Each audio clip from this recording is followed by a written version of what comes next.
So, in part one of my burnout journey, I shared my story and I discussed the realizations that I had about myself, the learnings I had, and how they shifted everything, how they shifted my relationship with money, my relationship with success, with productivity, with self worth. And in this episode, I want to go deeper into these learnings and realizations because I'm sure a lot of people will resonate with some of it, if not all, and are also dealing with these things that are blocking their joy and happiness and that need to be changed so that you can feel more alive, more happy, and work becomes something you enjoy, not just something you kind of force and push yourself to do. And before I go into these learnings, I also want to talk about how I realized that this is actually not just about me. It's not my own shortcomings or my own personality traits, but this is also just how about we operate as a society, how we operate as a culture, and how deeply conditioned we are to constantly associate productivity with self-worth, or to even associate money with self-worth. So it's very normal and natural to have these tendencies, but it's high time that we disassociate and we unlearn these things, because if we keep engaging in these old stories of keep hustling or of keep pushing, or your worth is only as good as the amount of money you make, or it's only as good as how productive you are, it really kills the life force energy, it drains the life force energy, and that is why most people have a midlife crisis where they wake up and they realize that they've achieved everything that they set out to, but that's all they've done. And it still feels like it's not enough. It still feels like life is empty. Um, because the things that do matter, which is feeling alive, playing, enjoying, creating things out of creativity and curiosity, and spending time with family, was just not given as much priority. So, anyway, let's not get into that too much. But here are the seven game changing realizations that I had during my burnout phase that completely flipped the script. And I'm extremely thankful that I had that phase because I was forced to stop and introspect and change my ways of doing things. This is the Life Reimagined podcast. I'm Aditi Goyal, and this is your space to explore growth, healing, and living life on your own terms. Because sometimes all it takes is one conversation to shift everything. So, the first thing that I realized was that I was highly operating from this masculine energy of constantly doing, and not from a sense of enjoying it, not from a sense of finding joy in the process itself, but just from the outcome that it's going to create. Right, so if I'm say it's not worth just painting something, even though I love painting, because it's not really creating any outcome, it's not really helping me grow in my business. So everything had become this sort of, if it's not really getting me anywhere, then what's the point in doing it? And it also brings this sense of urgency, right, where I need to get it done right now, or else something will go wrong. So, of course, it's this very illusionary sense of urgency. Nothing is actually going to go wrong. The world will not stop if I don't work one day. But there's this sense of urgency that you feel in your body, in your nervous system, that I have to get it done now. And when I say I was operating from my masculine energy, I'm not talking about the healed, pure masculine energy, which gets things done, which is all about growth and making things happen. But it was from this wounded masculine energy, which felt unsafe if it did not do, which felt unsafe if it was not going anywhere. Right. Whereas the feminine energy, which brings life, which brings aliveness, which brings just the spark in life, that energy is all about doing things because you enjoy it, right? So if I'm making a video, if I'm making a podcast, it's because I'm enjoying just the process of speaking. I'm just enjoying talking to a camera or talking to people, not because, oh, it's going to grow and it's going to get me followers and then it's going to improve my business, right? So if I'm doing it just from that sense of what it's going to create, the outcome is going to produce, then it loses its inherent value and everything just becomes a future game. I'm not enjoying anything in the present moment. I'm not enjoying the podcast as I'm doing it. I'm just thinking about how it's going to do, how it's going to perform, how many likes it's going to get. And that is what drains your energy. So that was one of the very big realizations I had, that I had to enjoy the process. I had to enjoy what I was doing and do it not just for the sake of it, not to get it done, but to just enjoy it. Now, the next thing I learned about myself was that receiving was very uncomfortable. It was a little bit of a task, and it just didn't come as naturally to me as giving. So it would be very easy to make something for someone or do something for someone or gift someone something, but to receive it, or to receive a gift or a dinner or a compliment, it would be a little bit uncomfortable, like I'm doing something that is out of my comfort zone. And maybe again, the root of it was receiving is a very feminine energy trait, right? The feminine energy is able to really receive it and call it in. It feels worthy of feeling good, it feels worthy of receiving. It doesn't feel the need to perform and to earn, right? So subconsciously, maybe there was this idea that I need to earn things. And one of the best examples of that is this need to earn rest, where you feel like you can't rest if you have not worked enough. So if you've not had a productive day, you can't really rest. And the rest that you get after a productive day feels like, oh, it's earned rest, like I deserve it. But the feminine can rest even if it has not, earned it, even if it has not worked hard and worked. um it doesn't feel like it needs to earn things and needs to perform to have certain things. And then this applies to everything. Then it becomes that I need to earn money, I need to earn success, I need to earn approval. I can't simply receive it. I need to keep hustling and proving and performing for it, and I can't simply just let it in. Right. So it was the same thing, whether it was receiving a simple dinner or it was about receiving a lot of money in business. If I didn't earn it, if I didn't get this sense of earning it, it would be very uncomfortable, because it's like, hey, did I really work enough for that? Or, how is this coming in so easily? Do I really deserve it? And things like that. Now, just one important clarification: when I talk about feminine and masculine, it's not about the gender, it's not about, who you identify as. It's These are two primal energies that exist in everyone. Everyone has a masculine side and a feminine side. It's just that one of these energies is more active in a person at any given time, based on your temperament, your upbringing, things like that. So it is important to have a balance between both. And of course, it's okay to have one energy dominant as long as it's not a wounded energy, right? So the masculine energy that I was operating from was a very wounded masculine energy. It was not the pure masculine energy that allows you to get things done. Because it's not that I don't need masculine energy, or anyone does not need either or. We need both of these energies, but we need them in a balanced sense and in a healthy sense, not in that wounded space that that pushes you and forces you and keeps asking you to constantly be in a go mode.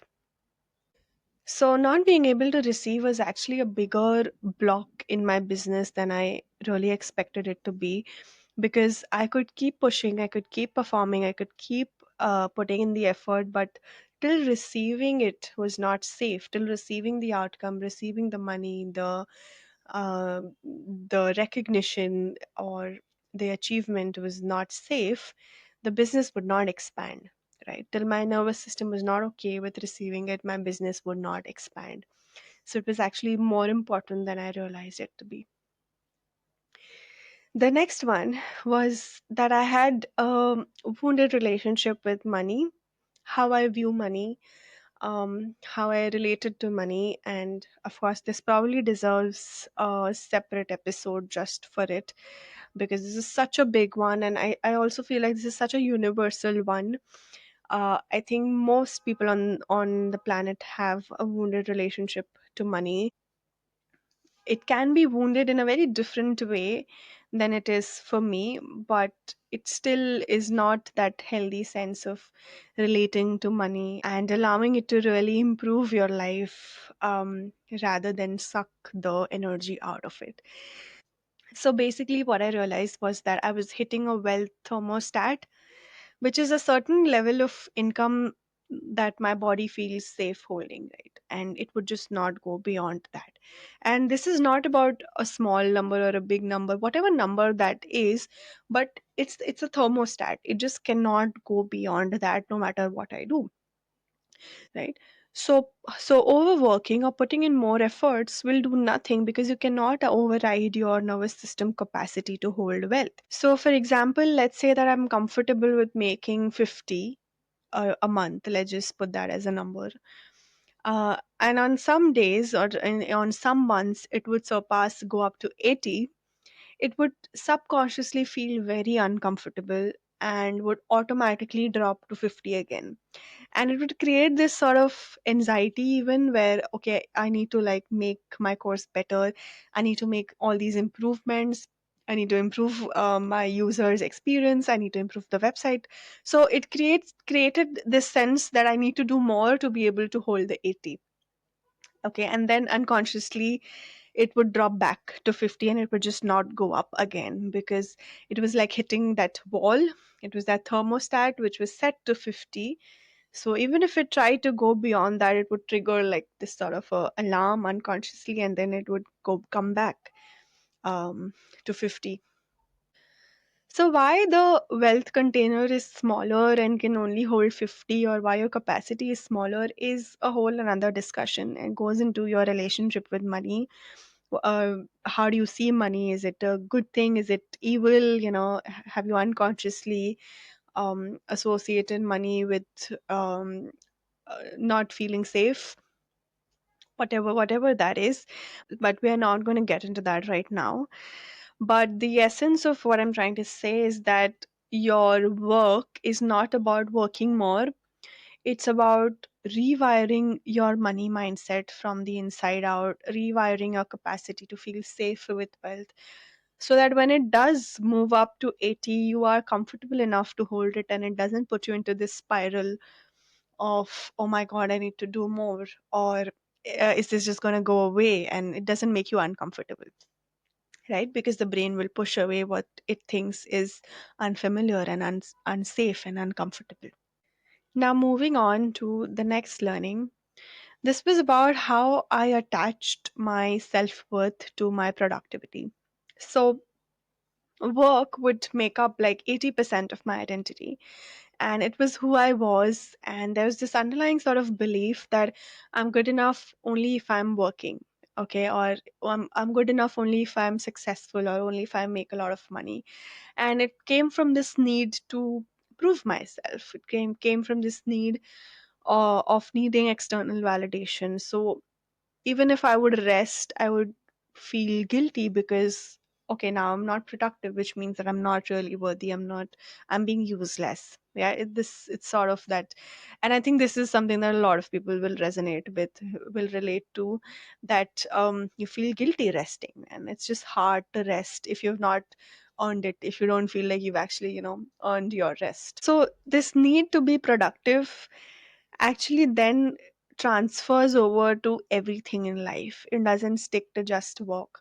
You try to then be efficient in everything, right? You want to maximize your output in everything and do everything as quick as you can, as um, efficiently as you can. But that's a roadmap to create a fast life, not a happy one. Right? That sense of constant urgency and constant maximizing your output puts the nervous system in a lot of stress, in a lot of overstimulation, and the body is constantly feeling like it's in danger. It needs to constantly run around, do things and perform and act, and otherwise something's gonna happen.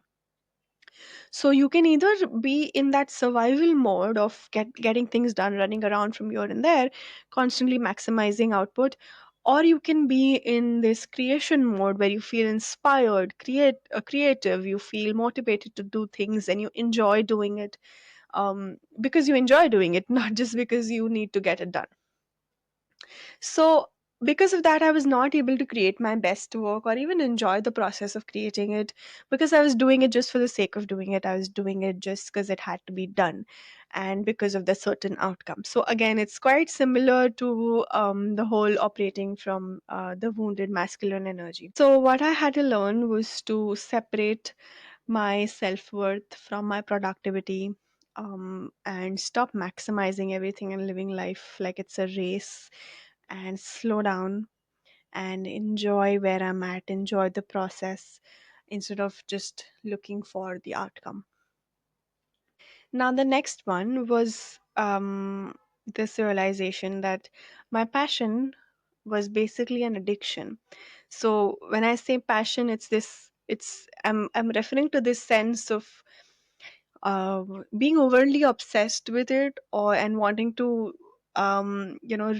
throw yourself into it and become obsessed and just think about that all day long. So, and that was basically not so much of a passion but more of an addiction, where it was a way for me to feel good about myself and to fill a void, right? So because if I didn't work, I felt quite empty. I felt like I had no other identity. I had nothing to really do. My work was my identity. So, what I thought was a lot of self motivation and drive was just this deep fear in disguise. It was this fear that if I don't work, then who am I really? Or what do I really have to attach myself to? Or, you know, if I'm not a psychologist, if I'm not a coach, then who am I really? So, because of that, I was not operating from a sense of service, from a sense of I get to do this work, I get to help people, but from a place of lack. Because there's not enough. So, let's do more. Let's create more. Let's create more videos. Let's create more success. Let's create more money. Let's do more of it, because there was this deep sense of being not good enough. And again, I'm going to do another episode on just that whole not good enoughness, because I think that is something that is universal. I think every person has some sense of not feeling good enough, and that is what drives a lot of behaviors and leads to a lot of unhealthy coping mechanisms. So, of course, I'm not saying that it was the same kind of addiction as addiction to food and drugs or gambling, but what I'm trying to say is that my work was coming from this sense of emptiness, this sense of I'm not good enough, so I need to prove myself.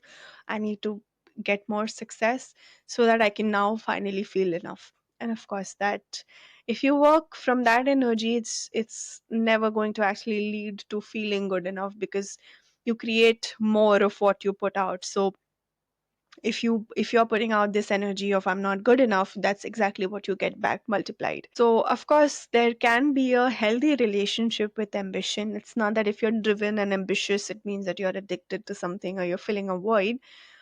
But if there's this urgent sense of go go go all the time, and you're unable to stop, and you feel burnt out and you're dissatisfied and empty even after working a lot, there is probably a messed up relationship with ambition and with working, which needs to be looked at and probably even changed. Okay, so coming to the last one, and this was this sudden sort of light bulb moment that I was never present. I was never present in the now. And most of my life, I think I've lived in my future. So this is a very heartbreaking realization, and I don't know how I even came to realize it, but I do know that the Power of Now book really helped a lot with it. But I remember reading that before as well. I remember reading that about 5 or 6 years earlier as well, but this time maybe it hit differently, or I don't know how I came about this realization. but I realized that I haven't lived at all. And so it was this sense that, I've had a beautiful life, if I look back, but I haven't had a beautiful life at all because I haven't experienced it fully. I haven't actually been in the present to really feel that beautiful life because I was always looking in the future. I was always looking for what's next and how do I grow, how do I improve, how do I get better. And this very beautiful example or analogy came to my mind to describe this sense of always being in the future, which was, it's like I'm sitting at the dinner table and I'm having my dinner, right? And instead of focusing on what's in my plate right now, my mind is just thinking about what's for dinner tomorrow. And I'm probably hoping that it's pizza tomorrow, or I'm hoping that it's my favorite food tomorrow. And then tomorrow, the next day, again, I'm at the dinner table. And even if it is a pizza, even if it is something that I really love, I am still focusing on what's for dinner tomorrow. So it's never actually enjoying what's for dinner right now, but always looking out into the future. And this was just something that really sort of felt very heartbreaking because it's like all these years I've had such a beautiful life and I feel like I still haven't lived it. So, and again, I think that this is true for a lot of us. We are either in the future or in the past. In my case, I was always in the future, but I'm sure a lot of people are also just living in the past as well, dwelling on what happened, regretting or being resentful about what happened. But we are never in the present.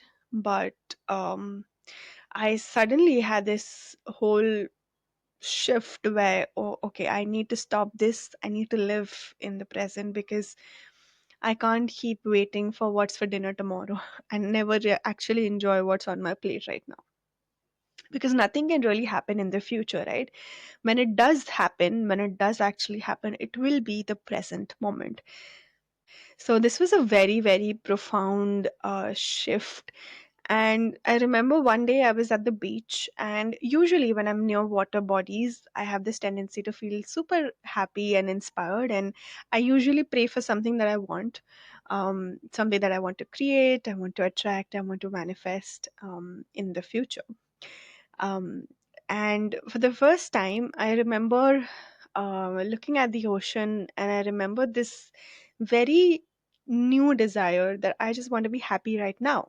I don't want it tomorrow. I don't care about later. I don't care about tomorrow or the future. I just want to feel happy right now. So it was a very new desire that sort of grew, or a very new intention that I set in front of this water body. And it felt actually very good to just want to be happy right now in that particular moment, not sometime later and not sometime in the future.